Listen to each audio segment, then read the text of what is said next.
Hello and welcome to the Empowered Lifestyle Revolution, a podcast and community designed to help you live your best life and reconnect you back to the things that really matter. It's been a little while since you have heard from me, and I am very excited to jump in with a special episode. You're going to be hearing from me a lot more as we really kind of ramp up our message in wanting to help as many people as possible right now. I think there's so many people feeling like there's a huge weight on their shoulders with the happenings and the goings on in the world. And one of the things I see as a common thread right now is many parents or those in a parenting role are really having a tough time. So my husband, Anthony, and I have just launched a 5-day empowered family challenge, a Raising Empowered Family Challenge. And it's something that I feel is really important. You know, sometimes in life, we need the universe to nudge us a little bit so that we start focusing on the things that are really important. And I don't think anyone could have predicted or expected what has happened in our world over the last 1.5 to 2 years. Parents and families are definitely feeling this struggle, and we wanted to create something that gave insight, that gave tools and wisdom for those that are really wanting to step up and to bring their family closer together, which I believe is a beautiful gift that you can give. And, you know, the truth is, you think about if you were to build a house, most people put more effort or focus into building a house or planning a holiday than they do actually planning how they're going to parent, the vision that they have for their family and how they want that to look, and how to move through change. And let's face it, if you've got kids, there's going to be constant change, whether you've got little ones around your ankles, or you've got a blend of different ages, or you've got kids rocking the late teens. Changes are constant. That is one thing we can count on for sure. So we're going to take you behind the scenes for day 1 of our Raising Empowered Families Challenge. And if you'd like to jump into the whole thing, we would so love you to be a part of that. We have a beautiful community of like-minded families that are just looking to connect and be able to, you know, feel like they're not alone, which I think sometimes, you know, in this position right now where a lot of families are in isolation and there's different family in different states or countries, it's a really important thing. So big love to all of you right now. This is certainly a time where we can feel the pulse of what is happening in the community, and just have so much love and gratitude for all of you. So we're going to dive into day 1. Hopefully this gives you some insight, some wisdom, something that you can start to have a conversation with either for yourself, you and your partner, and your children. And if you would like to join the challenge live, jump on in our community. I'm going to pop the link in the show notes for you to be able to do that as well. So let's jump into day 1. Hello, everybody. It is so great to be in front of you all. I know some of us, we are meeting for the first time. Some of you have been around our journey for a little while. So we just want to wait for everyone to kind of jump on the line. We're across 2 platforms right now. So I'm going to be looking across at making sure that everyone can hear us on the other platform as well. But while everyone is jumping on, I would love you to pop into the chat where you're joining us from and maybe what your family looks like, how many kids you've got, how old they are. I know we've got people from all around the world, which is exciting. So let us know where you're from. I've got Belinda from Sydney logged down right now, all the way from Canada. Hey, Megan, great to have you on the line. Super mama of 5 babies. My goodness. Palm Beach, Lozzie's got 11 and 13-year-olds. 2 boys, 11 and 8 for Daniela. This is so cool. Burley Heads, amazing. Hey, Bernie. Sunshine Coast. It's been really beautiful. We asked some questions of you as you were joining in on the challenge, and just getting a guide of, do we have brand new parents? Are we, there's grandparents jumping on the line wanting to learn about how they can just empower their next generation as well, which is really beautiful. And so it's awesome to see. As well as parents to be. Yes. Just being absolutely. super ahead of the game, which is cool as well. I think parenting is one of those things where I look at businesses and corporations and the planning that goes into how they want the mission of that company to be, and the values and the roles and responsibilities and the code of ethics and all of this. Yet with families, sometimes it's just kind of default mode. It's like flying by the seat of our pants, right? we're guilty. I'm not saying we got it right. And we're definitely not gurus. We're definitely, we don't have teaching backgrounds. We just have a huge passion for the family unit. That family unit is so important. You think about, at the end of the day, you'll have incredible friends. You'll have people who are well-meaning, who want to pour into you. But at the end of the day, it's you and your family. However that might look. It might be a broken family. It might be a blended family. It might be all sorts of variations. But the people who matter most to you, if you stop and really think about it, when push came to shove, it would be, who do you stand for? And it's either, your intimate partner, your children, or any combination of those things. So we're super passionate about that. The thing I would love to hear from you, and you might be going, I thought this was going to be positive and uplifting and all that, and it will. But sometimes, when you've got something taking bandwidth, you've got a weight on your shoulders, and it's hard to get on with something and cast a new vision and be positive and be uplifting when that thing is still there. And so I'm going to ask a question, and it's time that you can just have a good old purge, a vomit, a detox, if you will. And I'm going to ask, what's your greatest source of stress right now? And don't filter it. I want you to get it out, because after this, there's going to be some rules. Right? This may be your only opportunity to get certain things off your chest. If you've joined us for other challenges, the I'm Brave challenge, that applied, you'll recall. So Rachel says, see rules. Yeah. And what else? Let it out. There's people, obviously, they're going to be watching the replay, maybe not this week, but in the future. And at this point in time, there's a lot of families around the world that are dealing with lockdown and lots of restrictions. And so it's definitely bubbling a lot of emotions to the surface. So the world, people being nasty to each other, my children's future landscape. Yeah, vaccine passports. Yeah, so there's states where there's different rules in place right now. Financial fear in the world that my children are entering. My children's future. Yeah. Lockdowns, border closures, mandatory mask vaccinations. I'm gonna say this off the bat.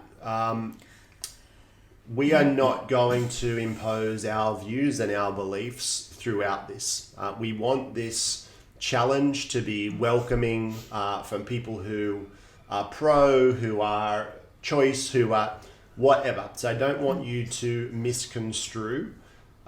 We really want to just, how do I put this? We're not going to give you fish. We're going to teach you how to fish. We're not going to tell you what to believe, but we're going to help you get clear on what are your beliefs. Mm-hmm. What do you vision for yourself, for your family unit, and then live it. Because I think a lot of people's greatest source of stress is they're not able to live their highest values, but they also don't know what their values are. They just know that they don't have them. Yeah. And they're also putting a lot of the ways that they could achieve those things exterior to them. And so you end up in this victim mentality instead of going, no, what are the things I can control? How can I actually take what's available so that my greatest resource is my resourcefulness? And we really want to empower you, because I think we're poised, certainly with a landscape of our future that's going to be different, invariably. The thing with that, sometimes the universe gives us a nudge to live how we would have wanted to anyway. Yeah. And I can see lots of people nodding. we wouldn't have, in the middle of what was going on a couple of years ago, that we would have just stopped and gone, I'm just going to be really conscious now, and I'm going to go ahead and sit down and take 5 days to plan the vision and what I want the family unit to be, and we're going to learn about our values and how we communicate with each other, because you're just on the treadmill. Yeah. You're just surviving. And so I want you to just stop and have gratitude for what's happened that's got you to this point right now, where you're putting, for most of you, you join this challenge because family would be one of your highest values. That you're going to take some time to invest and you're going to do some work, all right? This is kind of school, not at all. But you're going to get to play and actually put pen to paper and have conversations you've probably never had with the people who are closest to you, and build rich relationships. Get to know them at a level deeper than you ever thought you knew them. You're going to start to allow things to come out of you because you're going to have a whole fresh look at life.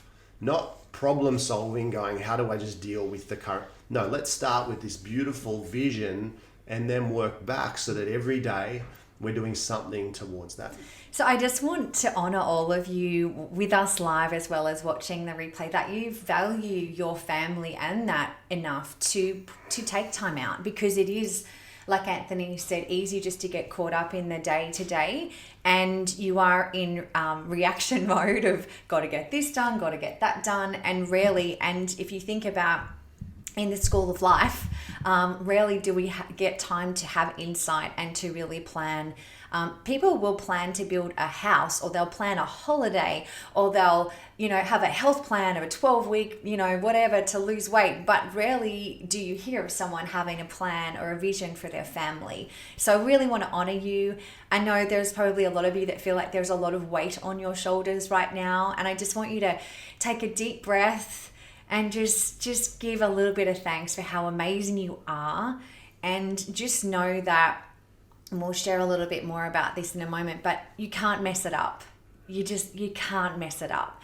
And we will be very real with our journey and some of the moments that at that time I just thought my world was going to fall apart. And now I can look back and kind of laugh on it, because I think, Well, that's what comedy is. Comedy is a tragedy plus time. Think about that. It's right. We laugh at things, but when we've had enough time to look back and go, that's hilarious. If it's someone else's expense, we get to laugh. And so I think one of the key principles is we call it zero lag time. And I want you to write that down, zero lag time. Because if you go, one day we'll look back and laugh at this, well, why wait till one day? The quicker you can just laugh at it and get on with it. Or zero lag time when it comes to hearing something, going, you have that moment of inspiration, and it's like this window has been opened and you can go through it. But then we don't. We're all inspired and then we go back to life and that window closes. So you need zero lag time at implementation of what we're going to give you. Yeah. We're going to try and talk little, which is our biggest challenge. It's mainly him. She just doesn't stop. But we want to give you things to do. So allow time each day where you've got 30, 40, 50 minutes to go through the processes that we're going to give to you. Yeah. So I guess before we get started... We touched on something and I want to go there straight great. away. All right, let's do it. I was reading Anthony Kiedis, the lead singer of Red Hot Chili Peppers, and you wouldn't think that was a parenting book. But the way I'm wired, I read that book, and if you haven't read it, he was taking and selling certain drugs and sleeping with married women, all these things at 13, 14 years old. And I look at what he got to and the people that he's inspired, love or hate the music, love or hate him, you can't dispute. He's had an impact on millions of people across the world. And he's very much lack of parenting, and he still turned out okay. And I read the book and I had this feeling, I can't mess this up, because I was a young parent. We only had one little boy, he's 13 now. And I had such pressure on my shoulder. I just want to be a good dad. I want to be a good dad. And it's like walking on eggshells. Am I doing it right? Am I doing it right? Oh, what if I've messed him up, or I shouldn't. I yelled, oh, now he's going to have to see a therapist when he's old. I don't know if anyone else can relate to that internal conversation. And, you do something probably not the way you wanted, and then your spouse gives you feedback that wasn't good. I'm like, no one can beat me up in my mind more than I am right now. And so I read that book, and I just had this feeling I actually can't mess it up, because that son, that daughter, that niece, that nephew, they have their own choices to make. They're their own beautiful soul who they have a destiny. Can you guide them? Can you be such a bad example of what it is to parent that they're the exact opposite? And that's what that little soul, that's the information, that's the experience they needed to fulfill their destiny. And so I'd love all of you to write this down. I can't mess this up. And just take the pressure off that you are the sole creative influence for that little soul's destiny. Can you be a predominant influence? Absolutely. But the next thing I wanted to say was, if you go into this relationship of being a parent and you feel like you have to teach them everything, you have to guide everything, and you're going to pour into them, just sit in that, how that would feel. And then try this on. You have this incredible creation who already has such wisdom, such pure consciousness, and has been sent to you to teach you as much about yourself as you're going to share with them. And it's this beautiful, it's not like one's up here, one's down there. It's this beautiful synergy, and how that feels of when you're having a conversation to ask more questions. Mm-hmm. And I want you to write this down as well. Ask more questions than telling them what to do. Because I think one of our challenges in what I see in society is people don't do well at asking questions. They don't question things. They are told the answer, and then they are pressured to believe that is right and that is what is best for them. And then we end up in a situation not unlike we are today. Mm-hmm. So if you can have them start to think critically, so might be an example where, what's one currently? Of asking questions. I look at my eldest. So he's 13. He is, I'm going to go through this in the next couple of days, eliciting what their highest values are. And what's important to him is friendship, it's creativity, it's being in nature. And so once you know that that's how he perceives the world, it's easier to relate.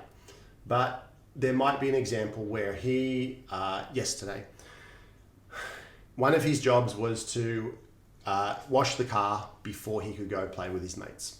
Mates turn up on the doorstep, and he's like, I gotta go. Now, I could have just said, no, you can't go. We had an agreement. But instead of doing that, if I say to him, well, mate, how would that affect your responsibilities towards the family?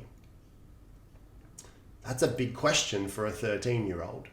But the better quality questions that we ask them, they now have that as a program to be asking themselves. So instead of just giving him a fish, which is no, what if we ask better questions so that now we've taught him how to fish? If a predominant or a primary question that I'm always asking myself as a 13-year-old is, how will this influence, or how will this contribute to the responsibilities of the family? So that was a long-winded example. I'm sure I'll come up with better ones, but my key is this: try and catch yourself rather than telling them from above here down to them, mm-hmm. asking them questions, trying to draw out of them ways to think about the world. Yeah. Okay. So you can't mess it up.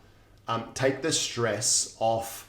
I got to get this right. Yeah. I got to do this as a particular way. I've got to bring a schooling curriculum home if you're choosing to do homeschooling. I don't like the term homeschooling. We're just raising empowered children. And however that shows up each day, and we'll get into this, we'll definitely get into how we set up our day, how we help them to realize what's important to them, come up with their own plan for the day.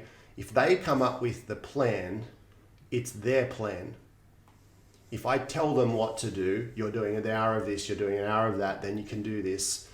But again, we want to help them to look at the world, look at what's important, be aware of what's going on around them, have a vision for where I want to go and what am I doing towards that daily. Mm-hmm. And then you're not needing to motivate your kids to get stuff done. They're inspired.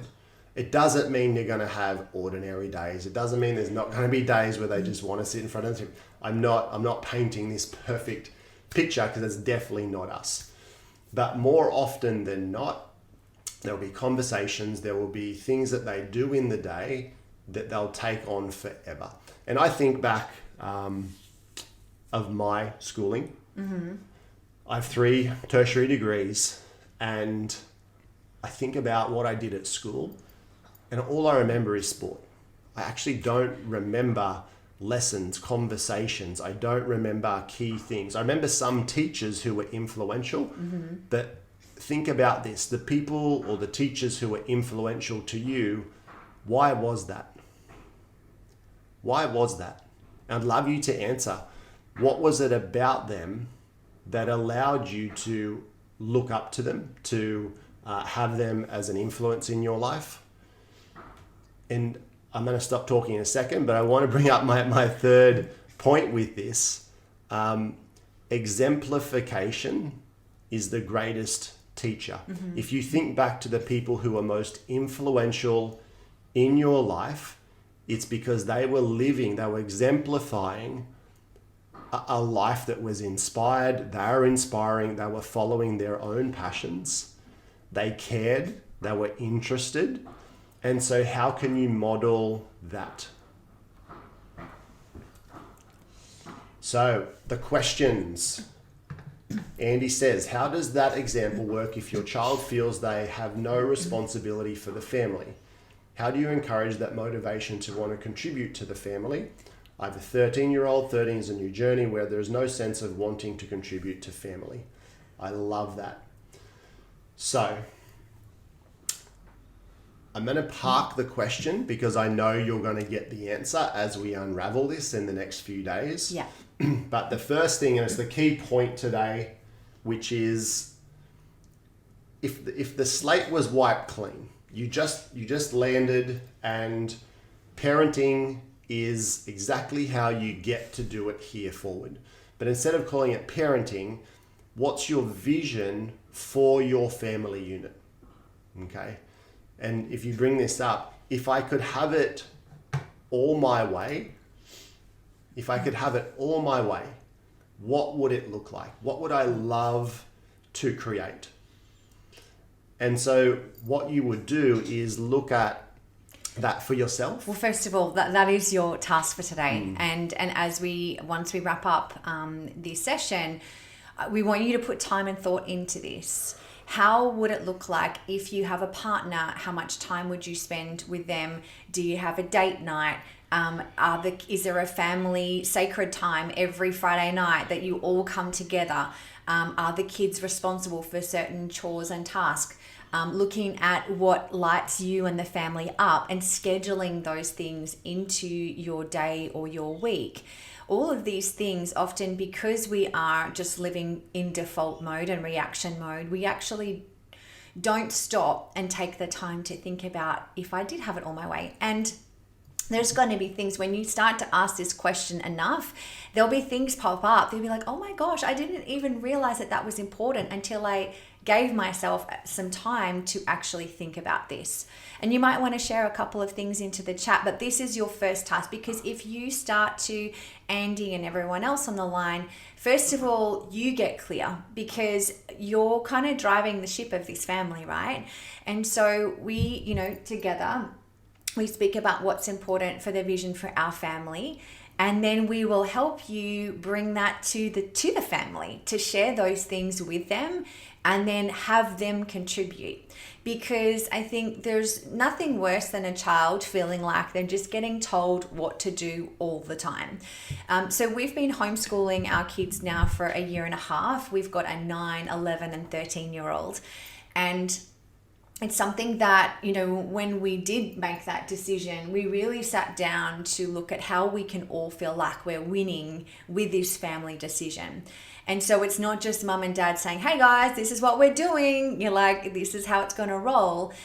We actually took the time to hear them. And I think sometimes maybe because of the way we've been raised, or we just haven't really thought about it, children, when they feel like their feelings and thoughts are valued and heard, you will get so much more out of them and out of your relationship, where they will be willing and excited to help and participate, because they know that their values and what's important to them is scheduled into the week, and that matters. And so you don't know until you have this conversation. And I bet when you start to discover this first, as this unfolds with your family, and it doesn't matter if you've got a 4-year-old or a 24-year-old, these conversations can be happening. I had someone say, oh, is this just for kind of young families? Absolutely not.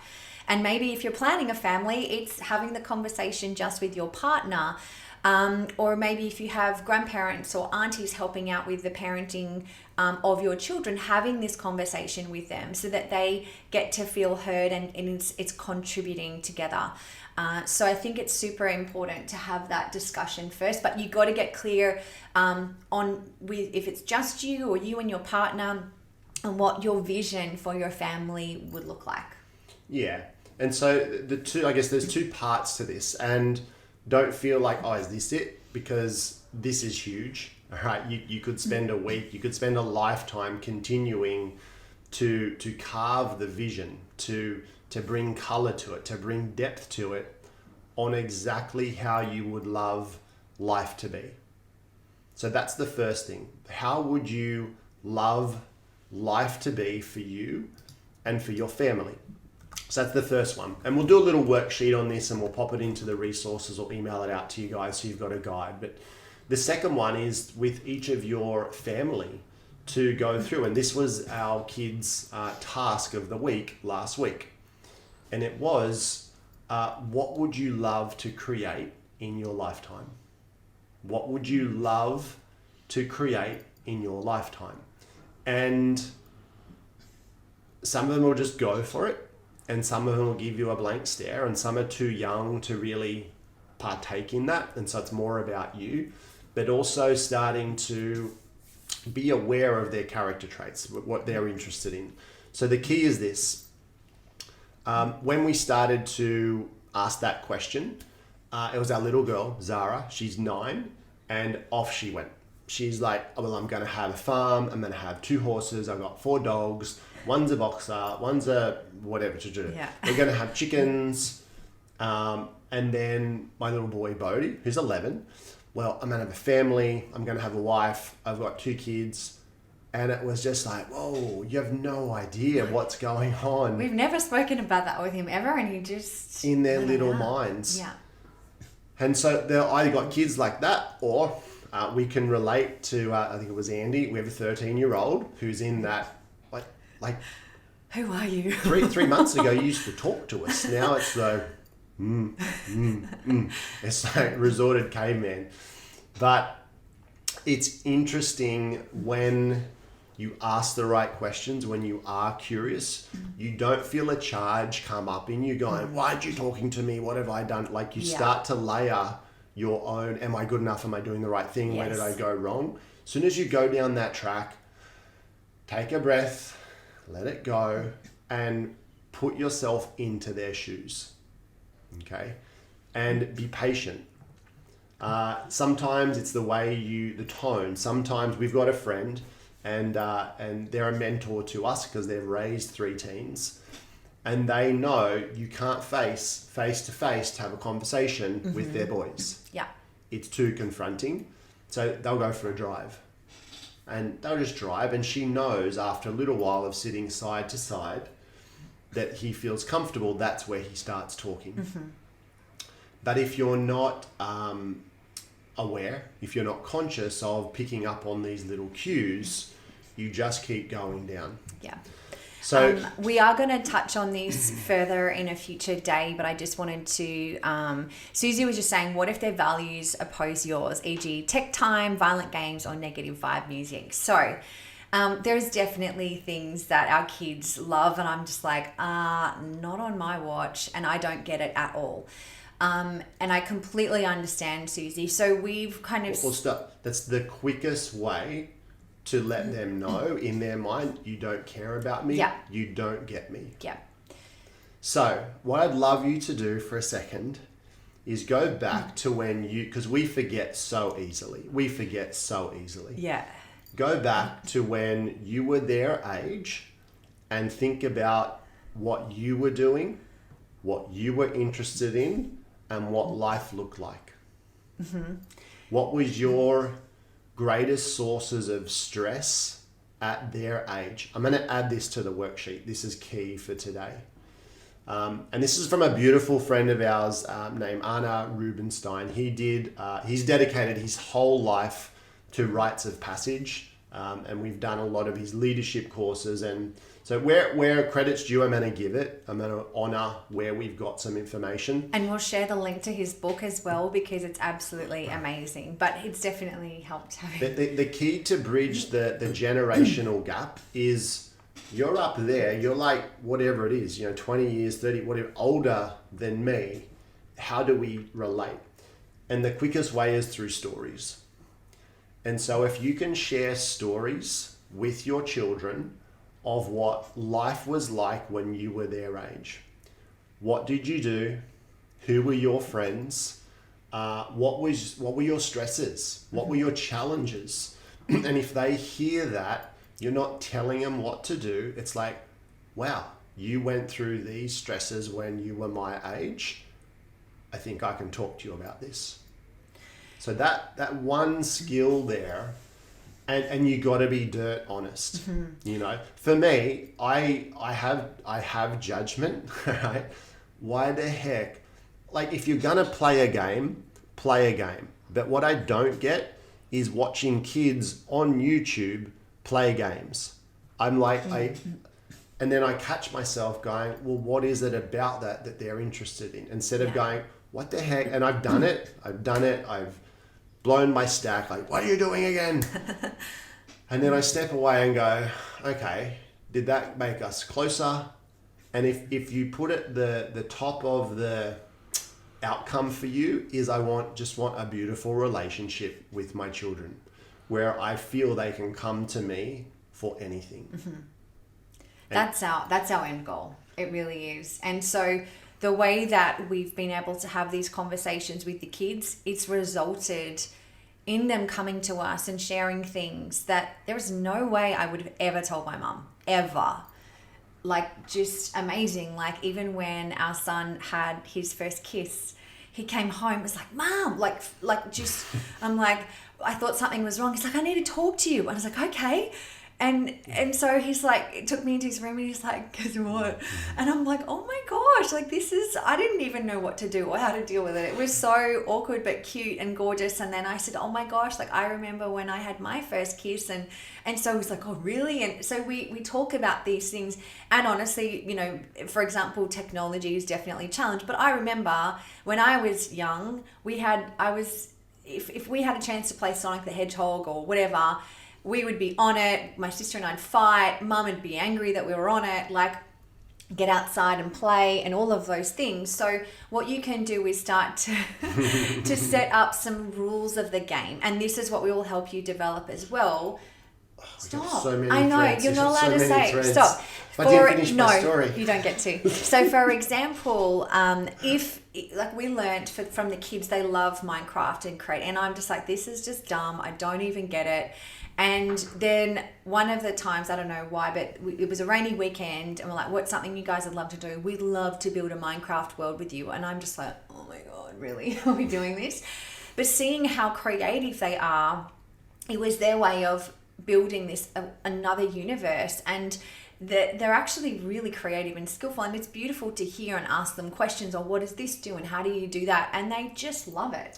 And so it was a way for us to actually connect. And in saying that, Anthony's just read Elon Musk's book, and it's phenomenal, and he's been sharing some of the stories with the kids, and a rule that he set up with his children, and we will definitely dive deeper into this with you guys as this challenge goes on, is if you are going to have time on a screen, for every minute you do that, you have to have already read a book for that time. So if you want 30 minutes of screen time, you must have read for 30 minutes, for example.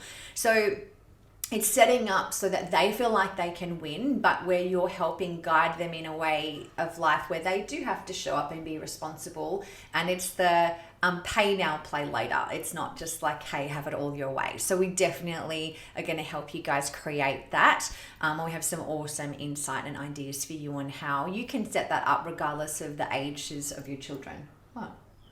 So if I had have come to them and gone, oh my gosh, guys, I've got a great idea for every minute that you get to watch Heartland, because Zara doesn't play games, she loves Heartland. Her vision of life is because she's watched Heartland. She wants to be Amy. So if you don't know what I'm talking about, it's a series about cowgirls and ranchers and stuff. So if I said, I've got this great idea, you have to read to earn time on screens or watching. Well, that's my idea. Who the heck are you to tell me what to do? Yeah. That I came to them, I said, oh my gosh, I've been reading Elon Musk's book. And Bodhi, he knows who Elon is. He loved, they love Tesla cars. So I communicated what was important in their values.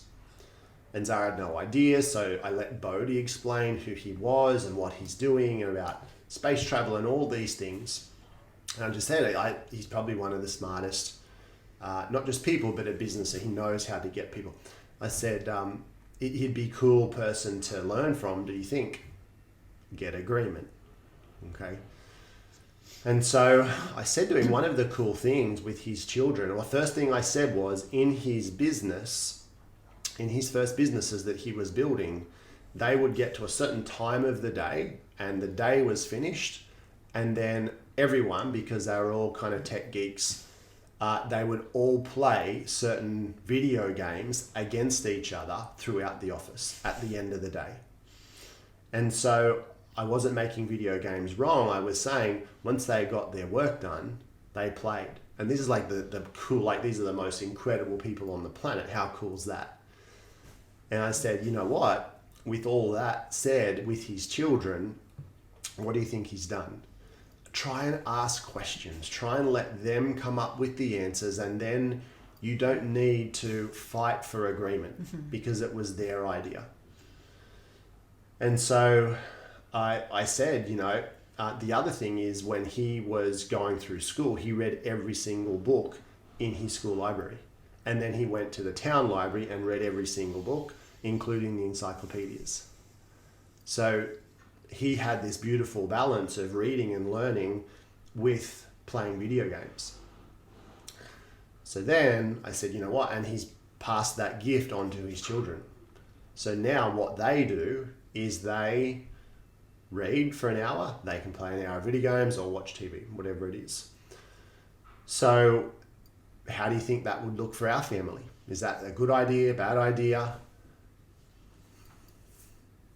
Let them plead their case. What could be good about it? What wouldn't be good about it? Okay, well, if it's good for him, so what I'm saying is don't come in this dictatorship kind of, this is why doing that. Try and treat them with respect and try and help them come to their own decisions. And it's a skill and you're going to mess it up, and I still do daily. But at least you have a sense of what we're aiming for with that. Yeah. So tonight, well, first of all, for yourselves, it's important for you to get clear on your vision for your family. If you had it all your way, what would it look like? And then depending who's at your dinner table this evening, I would encourage you to ask them, if you could have it all your way, what would life look like? Or what would a week in the life of this family look like? What are some things that are just really special to you that you would love to make sure that we schedule? So for example, when we chat to our kids, it's like they love having one-on-one time with either of us. And so it doesn't always, unless you schedule it, it rarely kind of happens. Unless we were able to go do a chore, for example, where Anthony might go and run some errands, or I might, and I just take one of the kids. Like they love that because we get to have lots of conversations just together. They're not interrupted. And it means the world to them. So they have come up with, well, I want to have mum time or dad time. Or if they get time just with us and it's just them, like, oh my gosh. Family night, Friday movie night, that's something that's sacred in our family. So they know that every Friday night we snuggle up together and that's our special time. There's other things that we have that are just integral in our week or our day, and it's just... Yeah, which you'll get to. So I'll give you a sneak peek of the next few days. It starts with vision. If you don't know what you want, there's no way you're going to get it. Yeah. Okay. The Elon Musk book, it's not by him, but he worked closely with the author. It's about him. Yeah, but it's a great book. Whether you like him, you like Tez or not, I love reading people's success stories because you're going to find clues. Okay. It's like Dr. DiMartini, he's one of our mentors. He says, you can't put your hand in a pot of glue and bring it out and some of it doesn't stick. The same, you can't put, Ashley Vance, that's right. You can't put you can't read the biographies or autobiographies of successful people and not have some of that stick in your mind. So that's why I love that.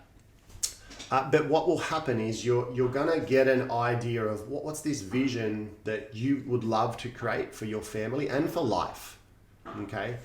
And then your children, what would they love to create? And then tomorrow we're going to start to go into values. Values are everything. You're going to start to go through a process where you realize what your highest values are through to lowest, and each of your children's or partners. And once you do that, then we're going to look at the vision and the values. And on day 3, we're going to start looking at how do we schedule that and go through what's an ideal day or a week or a month look like based on where we'd like to get our life to.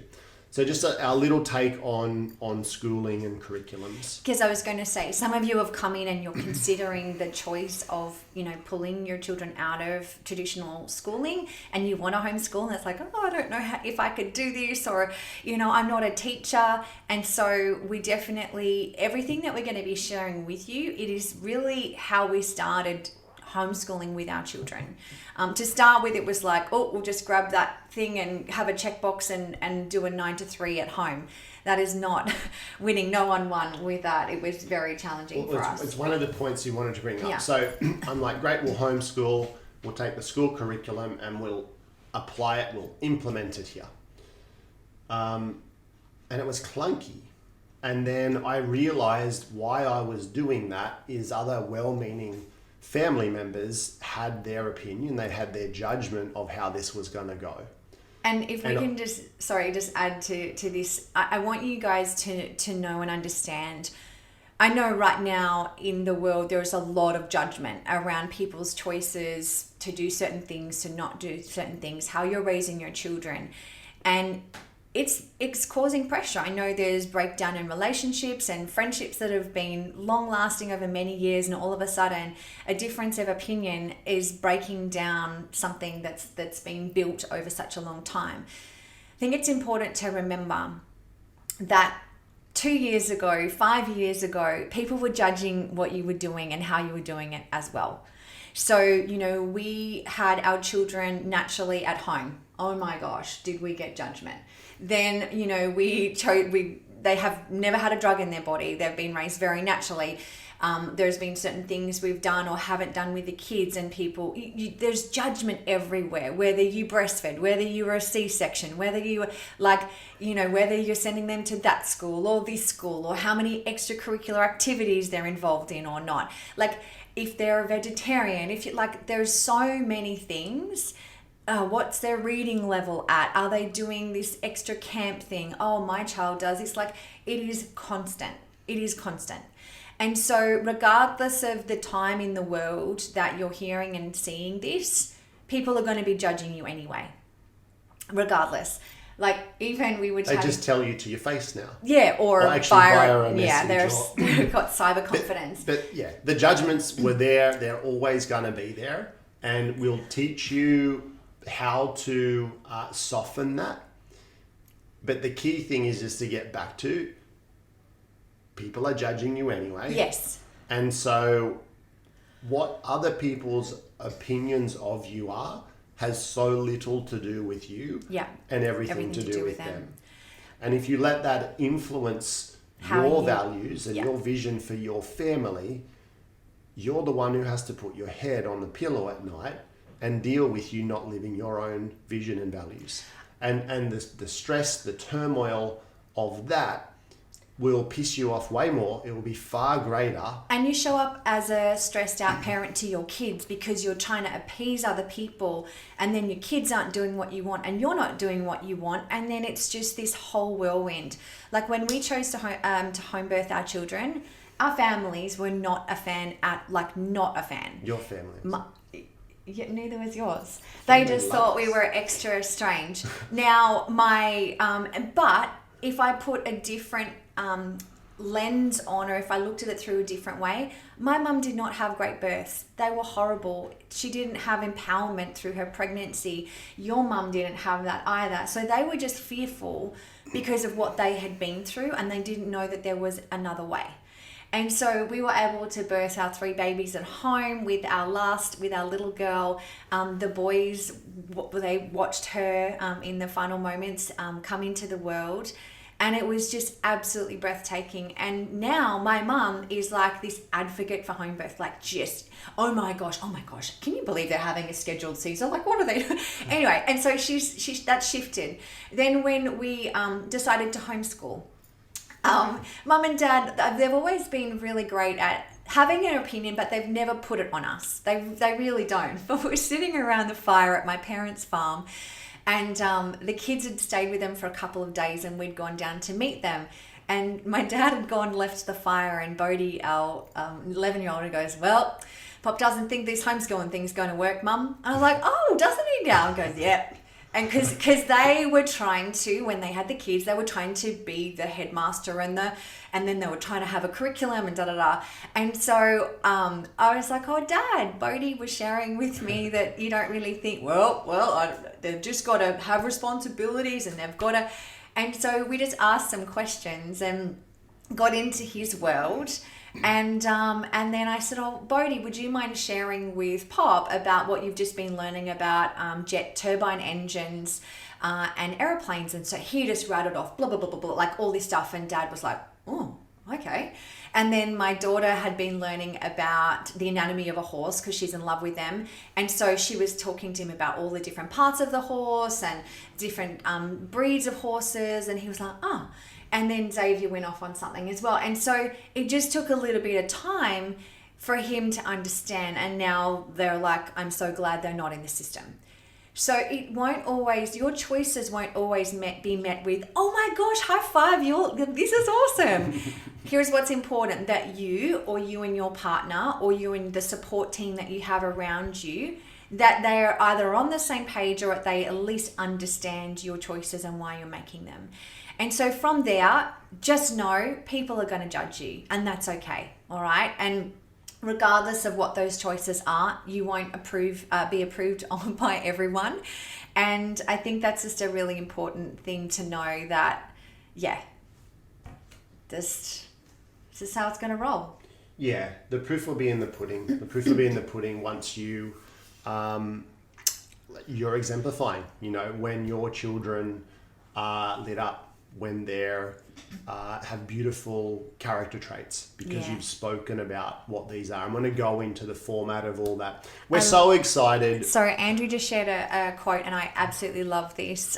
True belonging doesn't require you to change who we are. It requires us to be who we are. And Brene Brown said that, and I think that is so true. And if you can raise a family where your children get to be who they are and you don't force them to become something that they're not, that's the beautiful gift that you can pass on to them. It's that Einstein quote, if you judge a fish by its ability to climb a tree, it'll think its whole life it's stupid. Yeah. Okay.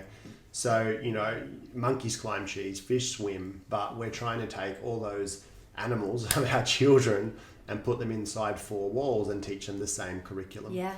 And I think about not just the stress that comes from that, because it's not either what they're interested in or their learning style, but the lost opportunity if they had that time. You think of all the time you're at school of learning and questioning the things that they're interested in, okay? The other thing we're going to do over the 5 days is look at what's going to set our next generation up for success. Is it trigonometry? Is it algebra? Is it learning Roman history? And maybe the answer is yes for some people. But if you start to look at, and what we come up with is not what you might come up with, but we'll certainly go through our thought processes of, once you have a vision and the children have a vision, and then we ask them, what's going to be important for you to be able to achieve that? And just zip it, okay? Try and let them come up with the answers. If you need to prompt them, saying, well, what kind of health will you need? Or I'll need to have lots of energy. I'll need to be strong. I'll need to be flexible. Great. And so then we're going to come back, and where do we schedule that? So you're teaching them the skill, above all else, is to vision what they would love to create, think about what's going to be required to achieve that, and how do I turn it into action? And I can't think of anything more important right now than to be able to do that. So it's the skills of how you're teaching, not just what they come up with. And I think, whether you are homeschooling, unschooling, homeschooling by circumstance, homeschooling by choice right now, or your children are going to school, it doesn't matter what that looks like for you. You can still choose a curriculum for the school of life that you want to help impart with your children. And that's the beautiful thing about this, and being deliberate in that and that focus. And at times, and we'll speak about this, calling in on other, it takes a village to raise a child. This isn't just you, but to start with, when your vision is clear, that's important. Then you can call in on other people that will be able to impart wisdom as well. So, before we wrap up, I just wanted to say, if you've received value from today and there's maybe some other families that you think would benefit from being a part of this, we would so love you to share. And I know some people are not fans of Facebook, so this is being recorded. It's going to be uploaded into a online platform, which you'll all receive a login for, and you'll receive the content delivered out every single day. So for those of you watching the replay, that's there for you. And if you don't have friends on Facebook, that's totally fine. You'll still be able to access everything. And we'd love to hear from you. We'd love to hear what your takeaways were. What are the things that you heard and they just resonated that you can take action on, because that gives us great feedback of what more to share with you. I think we could easily go live every day for a year and not cover what we'd love to share. Yes. And so your feedback will help direct us to Definitely. how we can best serve you guys. So we would love you, after you work through, if I could have it all my way, we would love you to post and share some of your vision in the Facebook community, or once we upload this recording into the platform, you can post it on there. Maybe share a little bit of how the conversation went with your family and some of the wins that you have, because as you share that, other families will be like, oh my gosh, I didn't think of that. And this is where the beautiful collective really takes hold. And we're also going to be having some little Zoom rooms where you guys will be able to connect with other like-minded families, because one of the things that I feel has been a common thread with many of the people we've been speaking to over this last year and a half really is families feeling alone. And so we've got a really great way of being able to jump on Zoom, but then go into smaller breakout rooms where you'll be able to connect with 2 or 3 other families and just share, and we'll prompt you with different questions to answer and share wisdom and insight with maybe some challenges that someone else might be having, and just have a place to feel heard without judgment, and really building this community so that you can all help each other on this journey as well. Thanks, guys. I could just stay on all day. I know. Guys are beautiful. So thank you so much for being on with us, and for all of you watching the recording. We look forward to an amazing 5 days ahead. And please go ahead and share the link with anyone that you feel would find some value in joining this too. We forgot to share who we are. But we anyway. did. You kind of jumped off on this conversation, and I'm like, some people don't even know who we are. So that's a bit of a story, but we'll share more with you. Hopefully you've got a bit of a vibe for who we are with our time today, and have a beautiful day. We cannot wait to hear and see some of the stories from you and what's already come up, and the realizations that my last tip. He never stops. I'm sorry. Because I'm thinking about when I've had this, oh my God, we're going to have this beautiful conversation with the family tonight, and it'll look like this, and it'll go like that. Yeah. And it's not. Don't have any expectations. It's just not. All right. One of your kids is going to fart, and then the other one's going to go, and then it's messy. Family, people are messy. You're messy. Your own thoughts in your own head are messy. So if you have this expectation, it's going to go perfect, and then it doesn't, and then that triggers you to go, I'm not good enough, and this doesn't work. Just breathe. Yeah. Set an intention of how you'd love it to go, and then let it go. Okay? And just start with, we had a conversation on something that was more of a conscious topic. Progress is happiness. And I think that's one of the biggest things that we have learned over our time as parents. The more rules you have, the more stressed you're going to be. So just kind of drop the expectations, be kind to yourself, and just be proud that you're putting time and thought into something that's so beautiful and so special. So thank you, everyone. Have a beautiful rest of the day, and we cannot wait to be with you all tomorrow at the same time. Thanks, everyone. Bye. All right, so that was day 1. Congratulations. Awesome to be able to share this with you, and we'll continue to share the rest of the 5 days here via the podcast. But if you do want to join us inside our community, I'll share the link in the show notes for you. And we love feedback. I would so love to hear some of the visions that you've realized for yourself and your family. I want to hear about how the dinner conversation goes with you and your kids or your partner, and just exploring what life could look like if you had it all your way or all their way, and then some of the common threads that you start to see, so that you can weave what's important into your life and actually be deliberate in that. So thanks so much for joining us for day 1. Looking forward to sharing more with you, and have a beautiful rest of the day.